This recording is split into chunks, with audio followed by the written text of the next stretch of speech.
This week on Adventist News Network, an Olympic runner draws on strength from God. A global movement against child abuse gains momentum. And a new smartphone app keeps Adventists connected as they read through the Bible together. These stories and more coming up.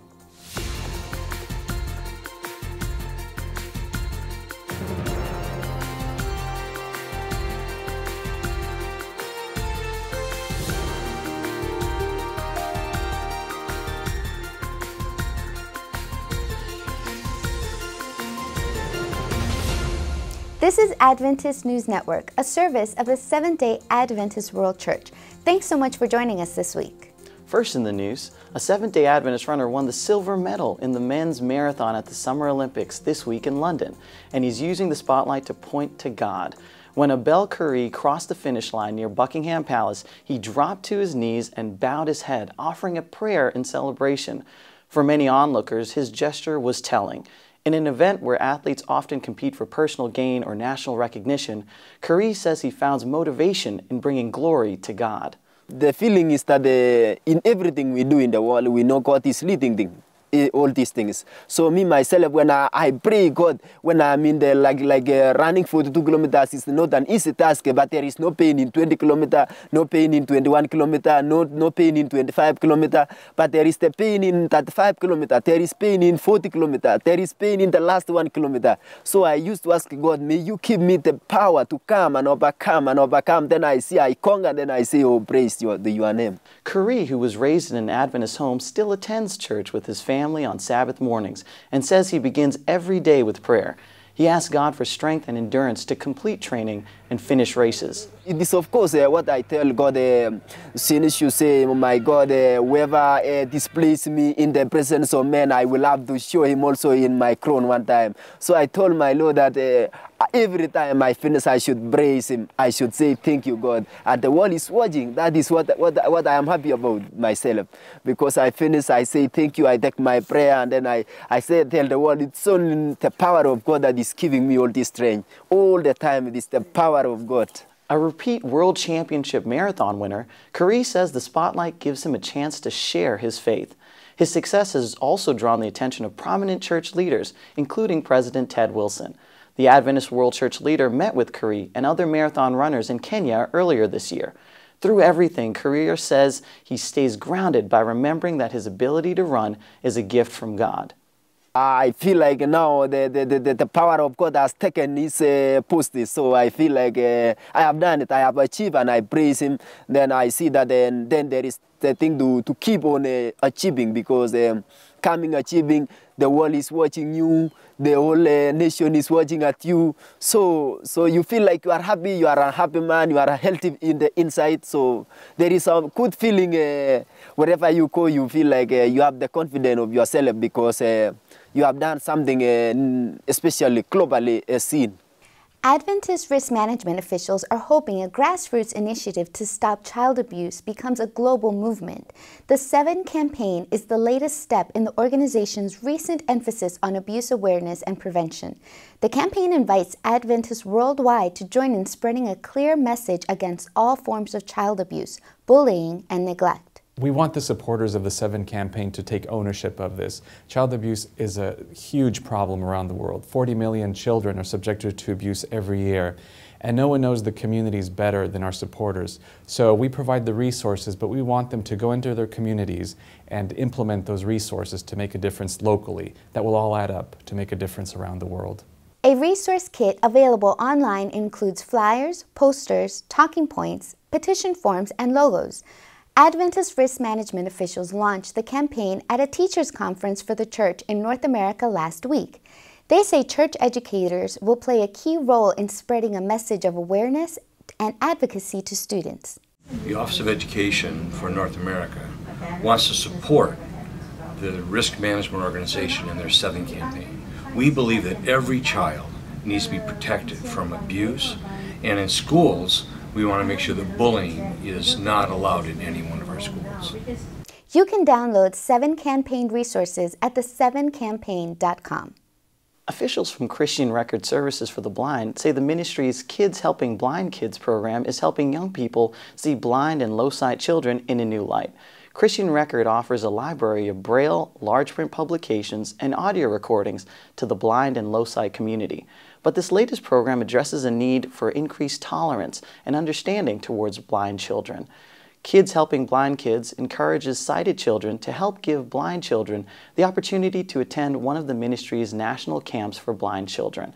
But beyond that, ministry officials say they hope it inspires a generation of young people attuned to the needs of others. When we start, when the kids are young, when we teach them tolerance, when we teach them values, later in life, they will understand somebody in their neighborhood, maybe somebody in their own family. They will discover that they don't see, they don't talk. And that's why Adventist education, if it involves young people from day one in teaching values, Adventist education does well. Adventists in South America have created an app to help keep members connected as they participate in Revived by His Word. The Bible reading program began in April and invites Adventists worldwide to join together in reading a chapter of the Bible every day. Now members can get daily passages delivered straight to their smartphone or tablet.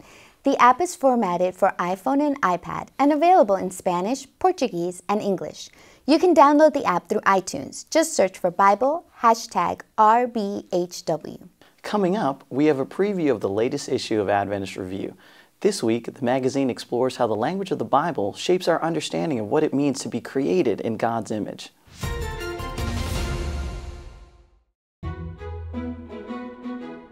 My soul clings to the dust. Revive me according to your word.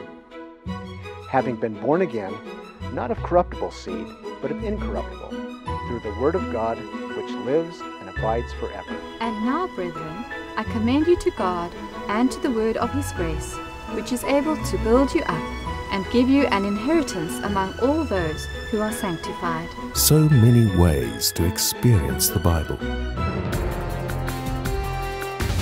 Welcome back. Here's Walona Karamabadi with the preview of this week's issue of Adventist Review. Hi friends. This week in Adventist Review, Gerald Klingbeil takes a unique look at language.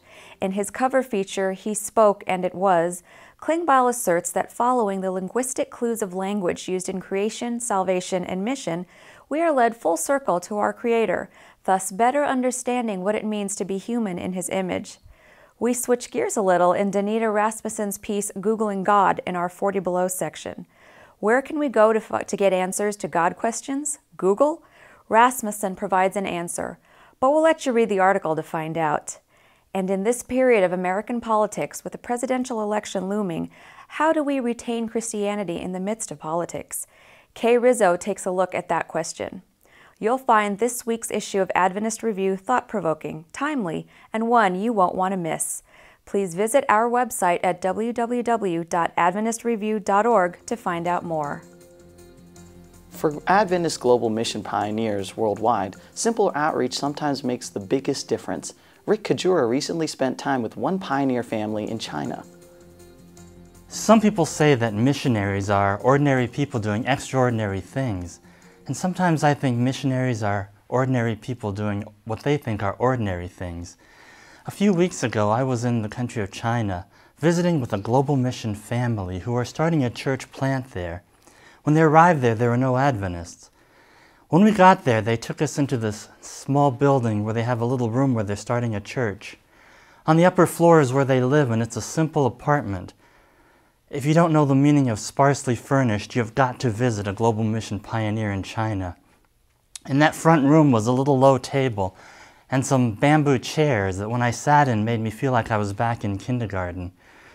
But we had a meal there, cooked on the pioneer's little 2-burner stove with 2 woks on it.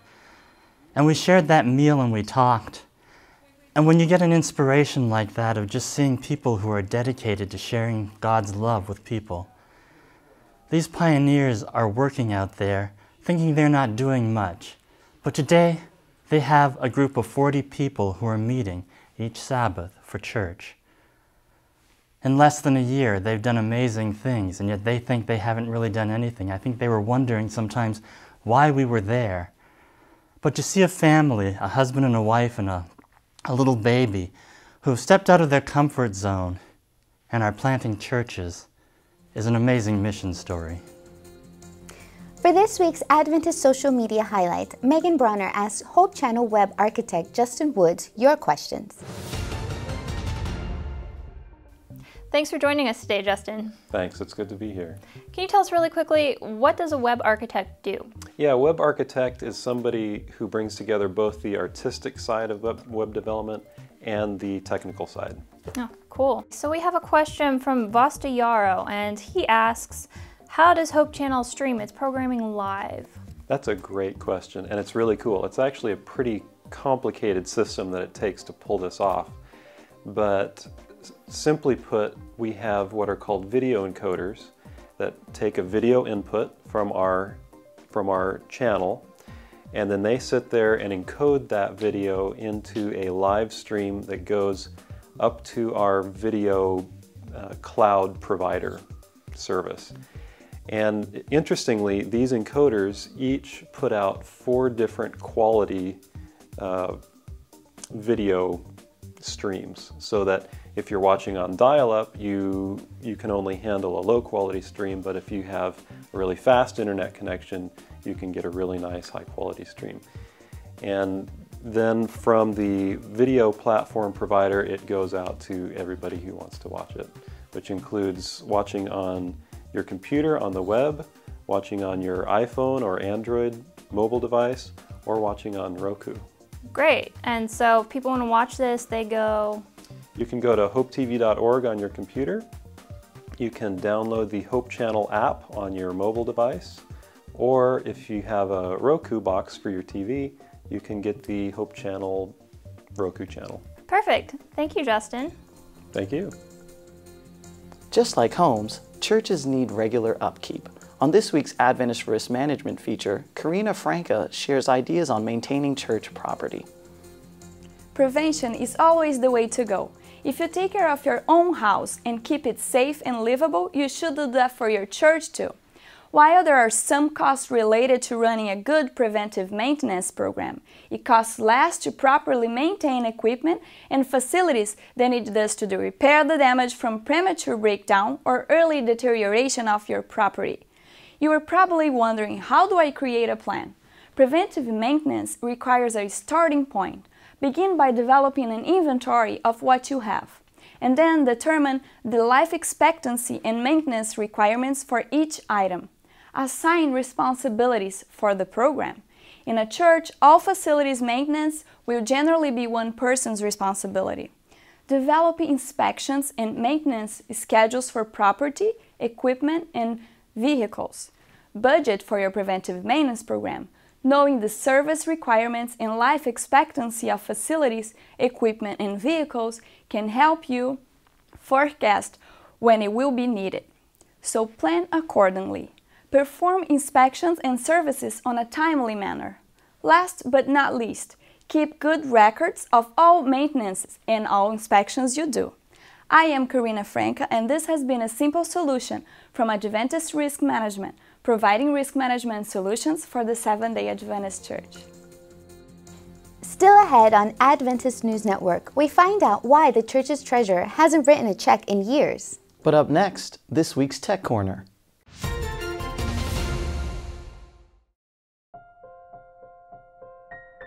In chapter 1 of The Great Hope, there's a description of Jesus that captivates me. He's described during the triumphal entry into the city of Jerusalem, where thousands of voices declared him king. And then as he stopped and looked down over the city, it says, the Son of God was in tears of intense agony. The majesty of heaven in tears? The scene filled all heaven with wonder. And then comes a sentence which fills me with hope. To Jesus, the loss of even one soul is a calamity. We know that he was in tears for the city, but to think that he would be in tears for even one lost soul. Clearly he loves me enough. Surely he will pursue me all the days of my life until my heart is safe with him.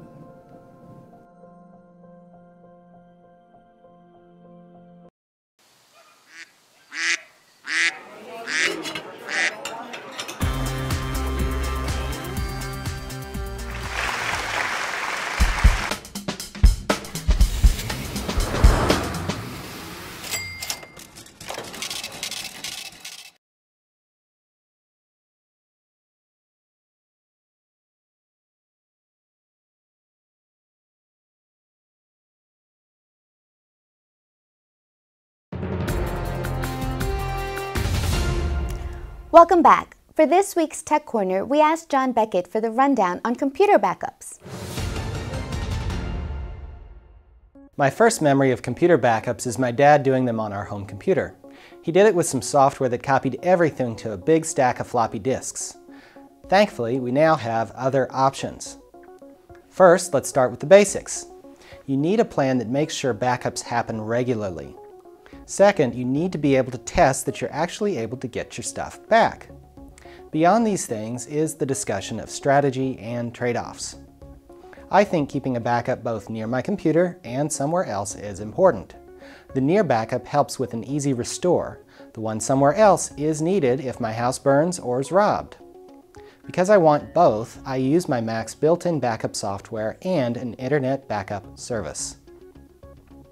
I looked at quite a few internet backup services before I picked CrashPlan.com, mainly because of the flexibility of the software. With the free CrashPlan software, you can choose to back up to a drive connected to your computer or to a friend's computer over the internet, in which case your data can be encrypted for privacy. You can also choose to back up to CrashPlan's online service for a fee. I chose the monthly family plan, which lets me back up 10 computers. I really like how CrashPlan lets you choose what files to back up and how much system and internet resources it uses. CrashPlan's available for Mac, Windows, and Linux. You can learn more at CrashPlan.com. If you're not doing backups, I hope you'll start soon. And those of you who are, don't forget to test that you can actually restore your files. Pathfinders is an Adventist-sponsored club for 10 to 15-year-olds with more than 2 million members worldwide. As Jonathan Tehel reports, club members are gearing up for Pathfinder Day. Dear friends, every year on the third weekend in September, Pathfinders around the world come together to celebrate a special day, the Pathfinder Day. In that day, we celebrate many things. What we want Pathfinders to do is to show up in church sometimes, or even in community. Show up what we stand for, what we do as Pathfinders every single weekend, every single week during the year. It's a day to show up our commitment, because the Pathfinder group is not a group just to have fun. It's a group that belongs to the Seventh-day Adventist Church, and we have a commitment, we have a purpose in our day. A purpose is to share with others, to tell others about the love of Jesus Christ. It's the way we can have to show the community, to show the people in our community near, close to our churches, that we love Jesus. We want you to celebrate that day. We want you to celebrate the Pathfinder Day. Remember, third weekend of September, every year, we have a special day. Make that day a special day, a day to remember. Keep this day in your memory. Make it a special day that you will never forget, a day that will stay in your memory until Jesus comes to take us home. Every month at A&N Video, we sit down with a prominent church leader to learn about the responsibilities and rewards of their job. This month on Dialogue, we spoke with Adventist World Church Treasurer Robert Lemon. Thank you, Elder Lemon, for joining us today. You know, people often wonder about treasury and how it relates to our church. Can you tell us just a little bit about your work? Yeah, my work as treasurer of the General Conference involves a lot of administrative. People think, oh, the treasurer sees all the money. I haven't signed a check in so long because there are others who are, who are doing the detailed work on the stuff. But the interesting parts are working with the various organizations around the world in trying to determine appropriations and budgetary needs and administering the finances here at the General Conference headquarters. What is your favorite part of your job? It's not the accounting and it's not although I enjoy all of the various things, it's the meeting people and getting along with people. One of the favorite things I have is asking people how they came into a knowledge of Christ and the message.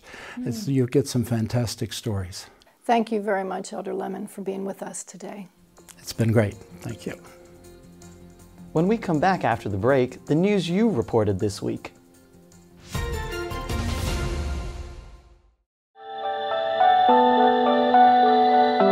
I don't remember any moments that my parents hugged me or held my hands, or I never heard that They say, Liana, I love you. I was struggling with a severe depression.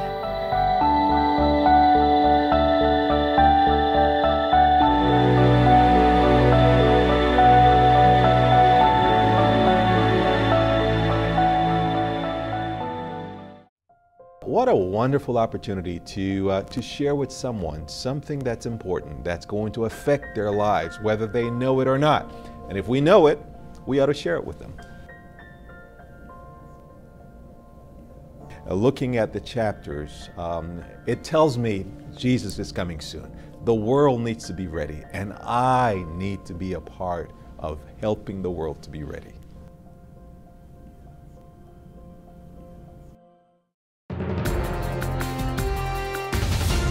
Welcome back. Here's Lauren Lombard with this week's iShare Report. Welcome to iShare, where you bring the news to us. This week we have a story from Tiffany about Adventist outreach at the Olympics. This summer, I had the opportunity to spend several days in London during the Olympics. While I was there, I attended a play written by an Adventist playwright, meant to be a unique witnessing tool during the London Olympics. The play, Beyond Gold, focused on how winning gold was not the most important aspect of the Games. The play compared our Christian walk to an Olympic race, just as Paul did in Corinthians. The play was a unique outreach tool that focused on the spiritual aspects of a popular current event. The goal was to reach an audience that wouldn't normally attend a church-sponsored event. Overall, I was impressed with the relevance and quality of the play. From London, I'm Tiffany Caldwell. Thanks, Tiffany. Have a story to share? Visit news.adventist.org/iShare to submit your photos and video. And thanks for watching. This year, Adventist Colleges Abroad celebrates 50 years of learning without borders. Lisa Beardsley Hardy asks ACA Director Odette Ferreira about the program and where it's expanding. Dr. Odette Ferreira is director of the Adventist Colleges Abroad program, and today, this year, they are celebrating 50 years. Happy birthday! Thank you. What is Adventist Colleges Abroad about? Adventist Colleges Abroad is, in fact, a study abroad consortium, and it comes out of the North American Division Office of Education. We send students from our American universities abroad to better be prepared for a life in this global world and also in the world church. And about 1,000 students are studying around the world. Right. What are some of the most popular ACA colleges that students go to? Of course, normally American students are especially interested in learning and becoming very fluent in Spanish, because Spanish is a second language in this country. But they also love to learn French, Italian, German, Japanese, Chinese, Russian. We have many languages that we teach now, about 11 different languages. And you've just added a new program in the Middle East, in Lebanon. Yes, we did a program for Arabic in Lebanon at Middle East University. What a great way to see the world and learn a new language. That's the ACA Adventist Colleges Abroad program. It's a fantastic experience for young people. Now let's turn to David Trim for a look at Adventist history. This week, the oldest association dedicated to religious freedom for all people is established. Welcome to This Week in Adventist History. On August 13, in 1960, the first Seventh-day Adventist church in Libya was organized in the city of Benghazi, consisting of 17 members of the staff of Benghazi Adventist Hospital.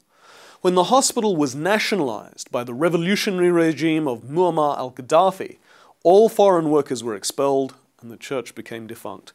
There is no known Adventist presence in Libya today. On August 14, 1831, William Miller preached his first sermon on the Second Advent in the township of Dresden, New York, which was near Miller's farm. Also on August 14, 37 years later in 1868, John N. Loughborough began the first Adventist crusade in California in the town of Petaluma.